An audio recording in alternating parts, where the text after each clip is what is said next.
በያላችሁበት አክብሮታዊ ሰላምታችን ይድረሳችሁ የተወደዳችሁ መሃል ሚዲያ አድማጭ ተመልካቾቻችን እንደምንላችኋል። እነሆ ዘወትር በዚህ ሰዓት ወደ እናንተ የሚደርሰው መሃል ዜናችን ተጀምሯል። በቅድሚያም ዋና ዋናዎቹን ህወሓት የኛ ነጣ ፈንታ እንዲወስን እስከተፈቀደለት ድረስ ሰላም አይኖረንም አሉ ፕሮፌሰር ክንደያ ገብረህይወት። በኮሎኔል ሀጎስ የሚመራው አርሚ 26 የተባለው የህወሓት ቡድን በአበርገሌ የጤና ተቋማትን መዝረፉ ተገለጸ። በተጨማሪም በመተከል ዞን ቡለን ወረዳ በህገወጥ መንገድ ሲዘዋወር የነበረ የክላሽ ጥይት በቁጥጥር ስር ውሏል። ዝርዝር ዘገባውን ይዘናል። ከውጭ ኢራን ላለፉት 2 ሳምንታት በውጊያ ሜዳ ላይ አዲስ ስልት ለማሳየት እየተዘጋጀች መሆኑን የፓርላማ አፈ ጉባኤው ገለጹ። ከውጭ ይዘነዋል። አብራችሁን ከቆያችሁ ታደምጡታላችሁ። ቀደም ብለን ያደረስናቸውን አበይት ርዕሰ ጉዳዮቻችንን ጨምሮ ሌሎች በርካታ አዳዲስ መረጃዎችን አጠናቅረን የዛሬ ለተማክሰኞ መሃል ዜናችንን ጀምረናል።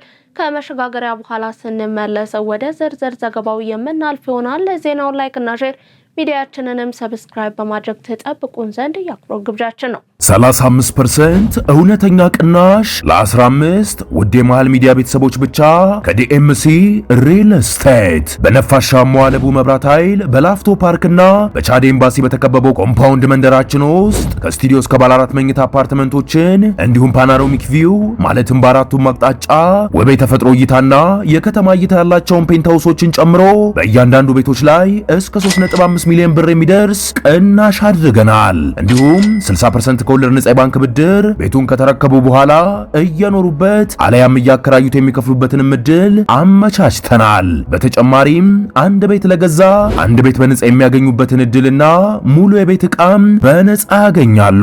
ምን ይሄ ብቻ! በአማራው ዘመናዊ መንደራችን ውስጥ የመዋኛ ገንዳ፣ የልጆች መጫወቻ፣ የስፖርት ማዘውተሪያ፣ ጂምና ቤተ መጻሕፍት፣ ፓርኪንግና ኤሌክትሪክ ቻርጅ መሙያ መሳሪያን ጨምሮ ሁሉን አቀፍ መዝናኛ ሟልተን ዓለም አቀፍ ስታንዳርድ ጥራት ያላቸውን ቤቶች በ5% ቅድመ ክፍያ ብቻ የግሎ ያድርጉ። ለበለጠ መረጃ በ0907 888883 አለያም በ0995 757554 ላይ ይደውሉ። በቀዳሚነት ወደ ያዝነው መረጃችን አለፍን። ህወሓት የእኛ ነጣ ፈንታ እንዲወስን እስከተፈቀደለት ድረስ ሰላም አይኖርም አሉ ፕሮፌሰር ክንደያ ገብረህይወት። የህወሓት ማዕከላዊ ኮሚቴ ያሳለፈውን ውሳኔ ተከትሎ የስምረት ፓርቲ አመራር የሆኑት ፕሮፌሰር ክንደያ ገብረህይወት እነዚህ ጦርነት ናፋቂዎች የእኛ ነጣ ፈንታ እንዲወሰኑ እስከተፈቀደላቸው ድረስ ሰላም አይኖርም ሲሉ ሀሳባቸውን ገልጸዋል። ህወሓት ከጦርነቱ በፊት የነበረውን የክልል ምክር ቤት ለመመለስ ክልላዊ አስተዳደሩን ለማፍረስ እንዲሁም ከጎረቤት ሀገራት ጋር ያለውን ህገወጥ ግንኙነትን ለማጠናከር መግለጫ አውጥታል ያሉት ፕሮፌሰር ክንደያ ገብረህይወት እንዲህ ያለውን እንቅስቃሴ ሰላም ወዳድ በሆኑ ወገኖች ሁሉ ሊወገዝ እንዲሁም በወንጀል ቡድን ተጠያቂ ሊያደርገው ይገባል ብለዋል። የትግራይ ህዝብ በቃችሁ ብለው የማይነሳ ከሆነ ቡድኑ እስካለ ድረስ ጦርነት ከመቆስቆስ ወደ ኋላ እንደማይልና መከራውም እንደማያልቅ ማረጋገጫን ሰጥተዋል። በኮሎኔል ሀጎስ የሚመራው አርሚ 26 የተባለው የህወሓት ቡድን በአበርገሌ ጤና ተቋም መዝረፉ ተገለጸ።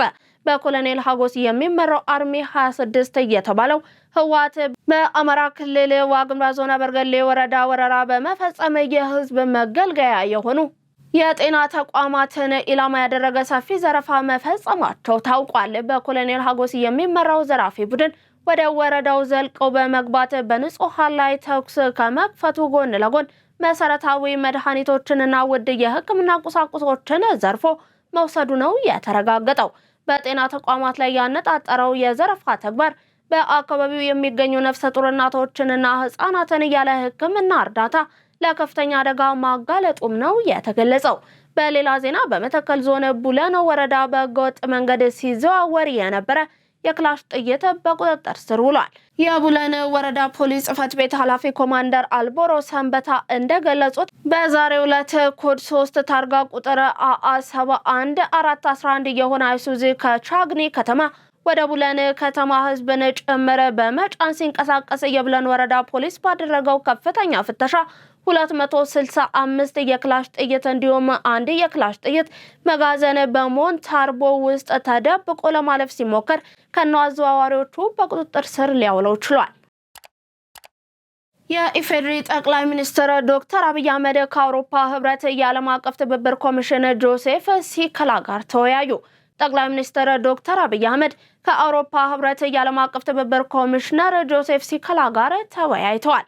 ጠቅላይ ሚኒስትር ዶክተር አብይ አህመድ በማህበራዊ ትስስር ገጻቸው ባስተላለፉት መልእክትም ዛሬ ጠዋት የአውሮፓ ህብረት የዓለም አቀፍ ትብብር ኮሚሽነር ጆሴፍ ሲከላን አግኝቼ ከአውሮፓ ህብረት ጋር ስላለን የረጅም ጊዜ ትብብር ተወያይተናል ሲሉ ገልጸዋል። ኢትዮጵያና ፈረንሳይ በኢኮኖሚ ዘርፍ ላይ ያላቸውን አጋርነት ለማጠናከር ተስማሙ። የገንዘብ ሚኒስትር አህመድ ሽዴ የዓለም ባንክ እንዲሁም የዓለም አቀፍ የገንዘብ ድርጅት IMF የጸደይ ስብሰባ ጎን ለጎን በዋሽንግተን ዲሲ ከፈረንሳይ ግምጃ ቤት ከፍተኛ ኃላፊዎች ጋር ተወያይተዋል። ውይይቱ በሁለቱ ሀገራት መካከል ያለውን የሁለትዮሽ የልማት ትብብር ይበልጥ ማሳደግ በሚቻልባቸው ጉዳዮች ላይ የሚያተኮረ እንደነበረ ተመላክቷል። ፈረንሳይ የመንግስታት አበዳሪዎች ኮሚቴን በሊቀመንበርነት በመራችበት ወቅት በኢትዮጵያ የዕዳ ሽግሽግ ሂደት ላይ ላበረከተችው አስተዋጽኦም ሚኒስትር አህመድ ሽዴ አመስግነዋል። ሁለቱ ሀገራት በኢትዮጵያ የማክሮ ኢኮኖሚ ማሻሻያ እንዲሁም በዕዳ መልሶ ማዋቀር ሂደት ላይ በጋራ ለመስራት ቁርጠኛ መሆናቸውንም አስታውቀዋል። ይህም አዳዲስ የፋይናንስ ፍሰቶችን ለማምጣትና ዘላቂ የኢኮኖሚ እድገትን ለማረጋገጥ ከፍተኛ አስተዋጽኦ እንዳለው ኢትዮጵያ ዜና አገልግሎት ከገንዘብ ሚኒስቴር ያገኘው መረጃ ያመለክታል። የአውሮፓ ህብረት ለኢትዮጵያ የ140 ሚሊዮን ዩሮ የበጀት ድጋፍን በድጋሚ ጀመረ።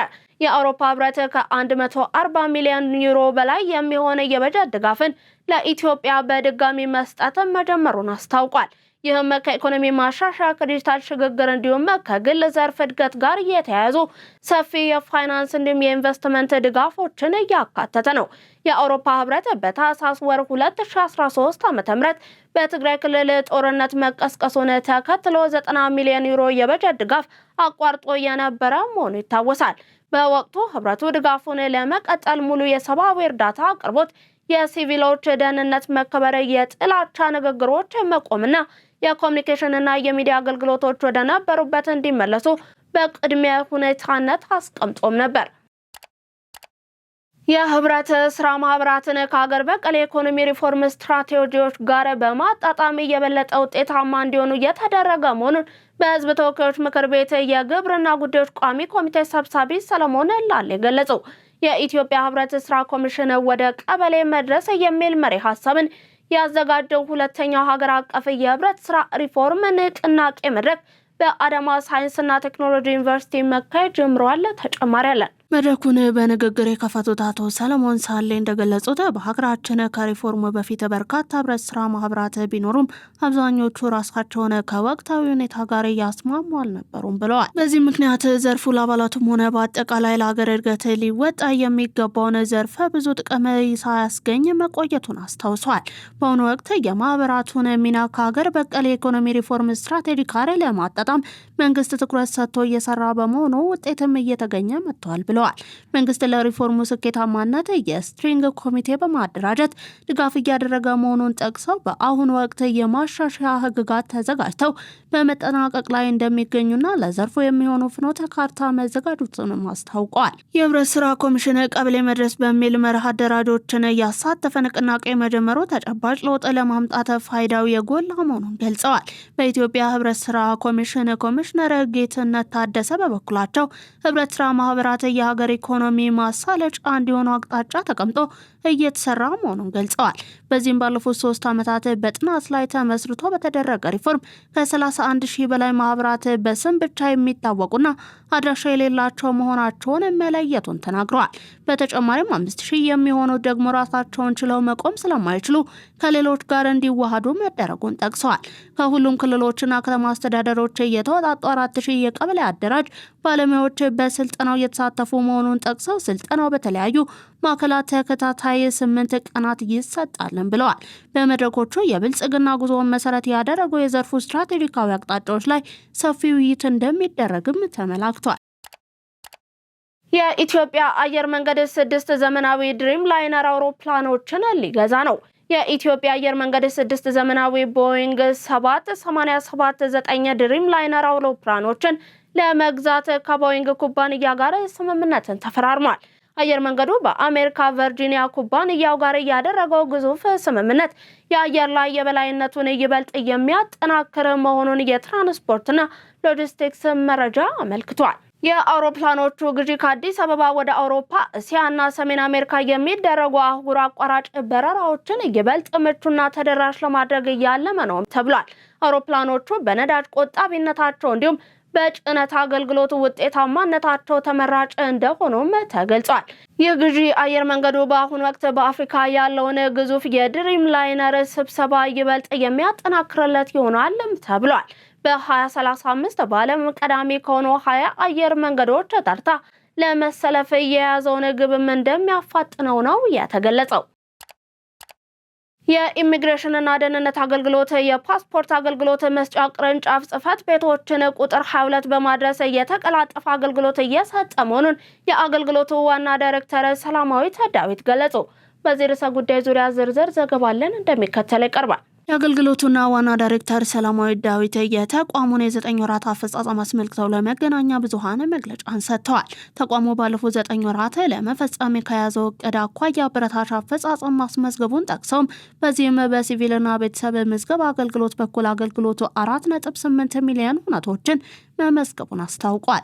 የምዝገባ ስርዓቱን የማዘመን ስራ እየተከናወነ እንዳለ ገልጸው በአየር እንዲሁም በየብስ አገልግሎትም ከ5.4 ሚሊዮን በላይ የሚሆኑ ገቢና ወጪ መንገደኞችን ማስተናገድ እንደተቻለ ጠቅሰዋል። በ9 ወራቱ የፓስፖርት አገልግሎት በተመለከተ ከ1.159 ሚሊዮን በላይ ፓስፖርት በ9 ወራት መሰጠቱን ጨምረው ገልጸዋል። የፓስፖርት አገልግሎት መስጫ ቅርንጫፍን ከ12 ወደ 22 በማሳደግ የተቀላጠፈ አገልግሎት እየተሰጠ መሆኑንም ጠቅሰዋል። በገቢ ረገድም በ9 ወራቱ 30.9 ቢሊዮን ብር መሰብሰቡን ነው ዋና ዳይሬክተሯ የተናገሩት። የቁጥጥርና ክትትል አፈጻጸምን በተመለከተ 10530 በህገወጥ መንገድ ሊወጡና ሊገቡ የነበሩ መንገደኞች ላይ ህጋዊ እርምጃ መወሰዱን ገልጸዋል። የተቋሙን የአገልግሎት አሰጣጥ በአግባቡ ያልተከተሉ 17 የተቋሙ ሰራተኞች ላይም እርምጃ መወሰዱን አክለዋል። የአገልግሎት አሰጣጡን ለማዘመን በአርቲፊሻል ኢንተለጀንስ የታገዘ የሲስተም ማበልጸግ ስራ መጠናቀቁን ገልጾም ይህ አገልግሎት ተደራሽነትንና ፍጥነትን ከመጨመር ባለፈ ለውሳኔ አሰጣጥ ተአማኒነት ከፍተኛ አስተዋጽኦ እንደሚኖረውም ተናግረዋል። የህብረት ስራ ማህበራት በሀገሪቱ ኢኮኖሚ ውስጥ የሚኖራቸውን ሚና ማሳደግ የሚያስችሉ ዘርፈ ብዙ ተግባራት መከናወናቸውን በጠቅላይ ሚኒስትር ጽህፈት ቤት የዲሞክራሲ ስርዓት ግንባታ ማዕከል አስተባባሪ ሚኒስትር ዶክተር ቢቂላ ሁሪሳ ገለጹ። የኢትዮጵያ ህብረት ስራ ኮሚሽን ወደ ቀበሌ መድረስ በሚል መሪ ሀሳብ ሁለተኛውን ሀገር አቀፍ የህብረት ስራ ሪፎርም ንቅናቄ መድረክን በተለያዩ ከተሞች በማካሄድ ላይ ይገኛል። በሐዋሳ እየተካሄደ ባለው መድረክ በመገኘት መልእክታቸውን ያስተላለፉት ዶክተር ቢቂላ ሁሪሳ ከተናጥል ጥረት በህብረት በተደመረ አቅም የሚከናወኑ ተግባራት ለሀገር ልማትና እድገት ወሳኝ መሆናቸውን አንስተዋል። በለውጡ ዓመታት የህብረት ስራ ማህበራት በሀገር ልማትና የምጣኔ ሀብት እድገት ላይ የላቀ ሚና እንዲወጡ ያስቻለ ዘርፈ ብዙ ተግባራት ተከናውነዋል፣ በዚህም ውጤት ተመዝግቧል ብለዋል። ህብረት ስራ ማህበራት የአስተሳሰብ፣ የአደረጃጀት፣ የአሰራርና የአመራር ሪፎርም ካደረጉ ከፍተኛ ለውጥ ማምጣት የሚችሉ መሆናቸውንም አንስተዋል። በመሆኑም በቀጣይ በሀገር ኢኮኖሚ ውስጥ የሚኖራቸውን ሚና ለማሳደግ የሚያስችሉ ተግባራት ተጠናክረው መቀጠላቸውንም ገልጸዋል። የህብረት ስራ ማህበራት የኢትዮጵያን እድገትና ማንሰራራት ለማስቀጠል ወሳኝ መሆናቸውን በማንሳት ቀጣይነት እንዲኖራቸው መሰል ንቅናቄዎች ያስፈልጋሉ ብለዋል። የፌዴራል ህብረት ስራ ኮሚሽን ምክትል ኮሚሽነር ሺሳማ ገብረስላሴ የህብረት ስራ ማህበራትን አቅም በማሳደግ ለሀገር የብልጽግና ጉዞ የሚኖራቸውን አስተዋጽኦ ለማጠናከር እየተሰራ መሆኑን ገልጸዋል። ለዚህም በሐዋሳ፣ አዳማ፣ ጅማ፣ ጅግጅጋ፣ አሶሳና ኮምቦልቻ ከተሞች በዛሬው ዕለት ተመሳሳይ መድረኮች እየተከናወኑ መሆኑን አንስተው በሌሎችም ይቀጥላሉ ብለዋል። ህብረት ስራ ማህበራት የተሻለ ቁመና ላይ እንዲደርሱ በተከናወኑ ተግባራት ውጤት እየመጣ መሆኑን የኢትዮጵያ የህብረት ስራ ኮሚሽን ገለጸ። ሁለተኛው ዙር ቀበሌ መድረክ ምዕራፍ በሀገር አቀፍ የህብረት ስራ ሪፎርም ንቅናቄ በዛሬው ዕለት በ6 ክላስተሮች መሰጠት ተጀምሯል። የኢትዮጵያ ህብረት ስራ ኮሚሽን የህብረት ስራ ኦዲት መሪ ስራ አስፈጻሚ አቶ ጣሃ ዲጋ በመድረኩ ላይ እንደገለጹት መሰረታዊ የህብረት ስራ ማህበራት ዘመናዊ መሆን በመዋቀር ለውጥ ማምጣት ለሀገር ኢኮኖሚ ጠንካራ መሰረት ነው ብለዋል። ቀደም ሲል የማህበራቱ አደረጃጀት በጽኑ መሰረት ላይ ባለመሆኑ ቀጣይነታቸው ጥያቄ ውስጥ ሲገባ እንደነበር አስታውሰው አሁን ላይ እየተተገበረ ባለው ሪፎርም ተስፋ ሰጪ ለውጦች እየተመዘገቡ መሆኑን ገልጸዋል። ይህ መድረክ በዋነኛነት በማህበራቱ አመራርና ባለሙያዎች ዘንድ የአመለካከትና የእውቀት ለውጥ ለማምጣት ታስቦ የተዘጋጀ መሆኑንም ጠቅሰዋል። የጅማ ዞን የህብረት ስራ ማህበራት ጽህፈት ቤት ኃላፊ አቶ ድማሙ ንጋቱ በበኩላቸው የህብረት ስራ ማህበራት የሀገሪቱን የልማት ጉዞ በማፋጠን ረገድ ያላቸው ሚና የላቀ መሆኑን ተናግረዋል። በተለይም የፋይናንስ ተቋማት ተሳትፎ እየጨመረ መምጣቱ ለማህበራቱ መጠናከር ትልቅ ድርሻ ማበርከቱን ገልጸዋል። በጅማ ከተማ እየተካሄደ ባለው በዚህ ንቅናቄ ከጋምቤላ፣ ከደቡብ ምዕራብ ኢትዮጵያ እንዲሁም ከኦሮሚያ ክልሎች የተወጣጡ 400 የህብረት ስራ ማህበራት የልማት ባለሙያዎች በመሳተፍ ላይ ይገኛሉ። በኦሮሚያ ክልል ቆላማ አካባቢዎች ድርቅን በዘላቂነት መቋቋም የሚያስችል የመኖ ልማት በልዩ ትኩረት እየተከናወነ መሆኑን የክልሉ መስኖና አርብቶ አደር ልማት ቢሮ አስታወቀ። ቢሮ በቆላማ እንዲሁም አርብቶ አደር አካባቢዎች ድርቅን በዘላቂነት መቋቋም የሚያስችሉ ተግባራት እየተከናወኑ መሆኑን ገልጿል። ዝርዝር ዘገባው እንደሚከተል ይቀርባል። የቢሮ ምክትል ኃላፊ ሮባት ወርጮ ለኢትዮጵያ ዜና አገልግሎት እንደገለጹት በአርብቶ አደርና ቆላማ አካባቢዎች በድርቅ ምክንያት በእንስሳት ሀብቱ ላይ የሚደርሰውን ጉዳት የሚቀንሱ ተግባራት እየተከናወኑ ይገኛሉ። በዚህም በተያዘው በጀት ዓመት ሰፊ መሬት በእንስሳት መኖ የማልማት ስራ እየተከናወነ ሲሆን ይህም ተጠናክሮ ይቀጥላል ነው ያሉት። መኖ የሚለማባቸው አካባቢዎች ከእንስሳት ንክኪ ነጻ ሆኖ እንዲጠበቁ በማድረግ አርብቶ አደሩ በባለቤትነት እንዲንከባከባቸው እየተደረገ እንደሚገኝም አመልክተዋል። ሌላው ድርቅን በዘላቂነት ለመቋቋም እየተከናወነ ያለው ተግባር አርብቶ አደሩን ወደ ከፊል አርሶ አደርነት ለመቀየር እየተደረገ ያለው ጥረት አካል መሆኑንም ገልጸዋል። ለዚህም በክልሉ ቆላማና አርብቶ አደር አካባቢዎች አነስተኛ እንዲሁም መለስተኛ የመስኖ ግድቦችን በመገንባት የቆላ ግብርናን የማልመድ ስራ በትኩረት እየተሰራ መሆኑን ተናግረዋል። በተለይም ባለፉት 8 ዓመታት ለሰውና ለእንስሳት መጠጥ ውሃ ቅድሚያ በመስጠት ግንባታቸው ከተጀመሩ 71 አነስተኛና መካከለኛ የመስኖ ግድቦች መካከል 37ቱ በቆላማ አካባቢዎች የሚገኙ ናቸው ብለዋል።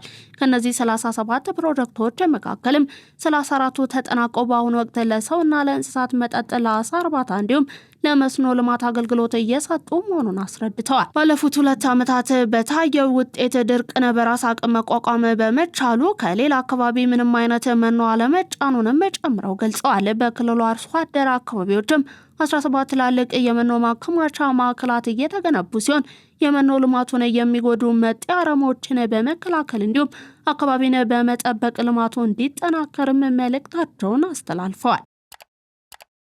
የተወደዳችሁ የመሃል ሚዲያ አድማጭ ተመልካቾቻችን እየተመለከታችሁ የምትገኙት ለዛሬ ለተማክሰኞ ወደ እናንተ እንዲደርሱ ያጠናቀርናቸውን የቀን መረጃዎቻችንን ነው። አሁን ደግሞ ከባህር ማዶ ወደ ያዝናቸው እናልፋለን። አስደሳች ዜና ለዩቲዩበሮችና ለቲክቶክ ላይቭ ስትሪመሮች እንዲሁም ለፖድካስት አዘጋጆች የዩቲዩብ ቻናል ወይም ቲክቶክ ለመጀመር አስበው ምቹ ስፍራና ዘመናዊ ማቴሪያል ማግኘት ጭንቅ ሆኖቦታል? እንግዲያውስ መሃል ሚዲያ ስቱዲዮ ያለምንም ራስ ምታት ሀሳቡን ለዓለም የሚያካፍሉበትን የተሟላ መፍትሄ ይዞሎት መጥቷል። ባለን ዘመናዊ ስቱዲዮና የሰለጠኑ ባለሙያዎች ጭንቀቱን እናራግፋለን። ካሜራ፣ መብራት፣ ማይክሮፎን እንዲሁም ኤዲቲንግ አስጨንቆታል? ቀረጻውን፣ ማራኪውን የቪዲዮ ሽፋን ወይም ተምኔል እንዲሁም የድምጽ ማስተካከያውን እኛ በከፍተኛ ጥራት ሰርተን ዝግጁ እናደርግሎታለን። እርስዎ ሐሳቡን ብቻ ያካፍሉ። ለድርጅቶ፣ ለጥናቶ ወይም ለቢዝነሶ ጥልቅ መረጃዎችን ወደ ማራኪ ቪዲዮ ትንታኔ መቀየር ይፈልጋሉ? የተወሳሰቡ መረጃዎችን በሚገባ ተንትነን በግራፊክስ አዋስተን ፕሮፌሽናል አጭር ዶክመንተሪ እናዘጋጅሎታለን። ዘመናዊ ካሜራዎች፣ ማይኮችና ድምጽ በማያስተጋባ ሳውንድ ፕሩፍ በሆነው ምቹ ስቱዲዮአችን በሰዓት ተከራይተው ምርጥ ስራ ይስሩ። ለግማሽ ቀን ወይም ለረጅም ሰዓት ለሚከራዩ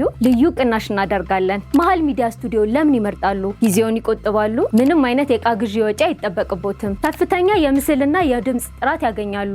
ማንኛውንም የሚዲያ ስራ በአነስተኛ ዋጋ እንዲሁም በከፍተኛ ጥራት ለማሰራት አሁኑኑ ያነጋግሩን። አድራሻ መሃል 4 ኪሎ። መሃል ሚዲያ ስቱዲዮ ሐሳቡን ወደ ተጽዕኖ ፈጣሪነት እንቀይራለን። ፓኪስታን ለሱዳን የ1.5 ቢሊዮን ዶላር የጦር መሳሪያ ሽያጭን አቀረበች። የጦር መሳሪያው ክላሽ እንዲሁም ጀትንም ያካተተ ነው ተብሏል። ፓኪስታን ለሱዳን የጦር መሳሪያ ለማቅረብ የወሰነችው ሱዳን ስታቀርብ የነበረውን የጦር መሳሪያ ሽያጭን በማቆሟ ነው። ጅዳ ከካርቱም ጋር የነበራትን የጦር መሳሪያ ሽያጭ እንዲሁም ድጋፍ ስምምነት ሙሉ በሙሉ ማቋረጧን ያሳወቀችው ከሁለት ሳምንታት በፊት ነበር። ሳውዲ የሱዳን ጦር ከፈጥኖ ደራሽ ኃይሉ ጋር የገባበት ጦርነት አለመቋጨቱ እንዲሁም ከኢራን የተፈጸመባት ጥቃት ከፍተኛ ጉዳትን አድርሶባታል። ኢራን ላለፉት 2 ሳምንታት በውጊያ ሜዳ ላይ አዳዲስ ስልትን ለማሳየት እየተዘጋጀች መሆኑን የፓርላማ አፈ ጉባኤው ገለጹ። በስጋት ጥላ ስር ሆነን ድርድርን አንቀበልም በማለት በኤክስ ገጻቸው መልእክት ያስተላለፉት አፈ ጉባኤው ኢራን ለወታደራዊ ግጭት ዝግጁ መሆኗን አመልክተዋል። በአንጻሩ ፕሬዝዳንት ዶናልድ ትራምፕ ከኢራን ጋር ስምምነት ላይ ለመድረስ ምንም አይነት ጫና ውስጥ አለመሆናቸውን ገልጸው ረቡዕ ዕለት የሚያበቃው የ2 ሳምንት የተኩስ አቁም ስምምነት የመቀጠል ዕድሉ እጅግ ጠባብ መሆኑን አስታውቀዋል። በሁለቱ ሀገራት መካከል ያለው ውጥረት የናረው አሜሪካ በሆርሙዝ ወሽመጥ ላይ የኢራን ወደቦችን መዝጋቷን ተከትሎ ሲሆን ባለፈው እሁድ አሜሪካ የኢራንን ባንዲራ የሚያውለበልብ የጭነት መርከብ በቁጥጥር ስር ከዋለች ወዲህ ግጭቱ ተባብሷል። ሁለቱ ወገኖች የተኩስ አቁሙን በመጣስ እርስ በርስ እየተወነጃጀሉም ይገኛሉ። በሌላ በኩል የአሜሪካው ምክትል ፕሬዝዳንት ጄዲ ቫንስ ወደ ፓኪስታን እንደሚያቀኑ ሲጠበቅ በእስራኤልና በሊባኖስ መካከል የሚደረገው ሁለተኛ ዙር ውይይት ደግሞ ሐሙስ ዕለት እንደሚጀመር ተነግሯል። የተወደዳችሁ የመሃል ሚዲያ አድማጭ ተመልካቾቻችን ለዛሬ ለተማክሰኞ ወደ እናንተ እንዲደርሱ ያጠናቀርናቸውን የቀን መረጃዎቻችንን አበቃን። አብራችሁን ስለነበራችሁ እጅግ እናመሰግናለን። ዜናውን ላይክ እና ሼር፣ ሚዲያችንንም ሰብስክራይብ በማድረግ ቤተሰብነታችሁን ታጠነክሩ ዘንድ የአክብሮት ግብዣችን ነው። ከዩቲዩብ ባለፈ በቲክቶክ፣ በፌስቡክ እንዲሁም በቴሌግራም ገጾቻችን የተለያዩ የመሃል ይዘቶችን መመልከት ትችላላችሁ። በኔ ቦታ በቃው። ሰናይ ቀን ተመኘን።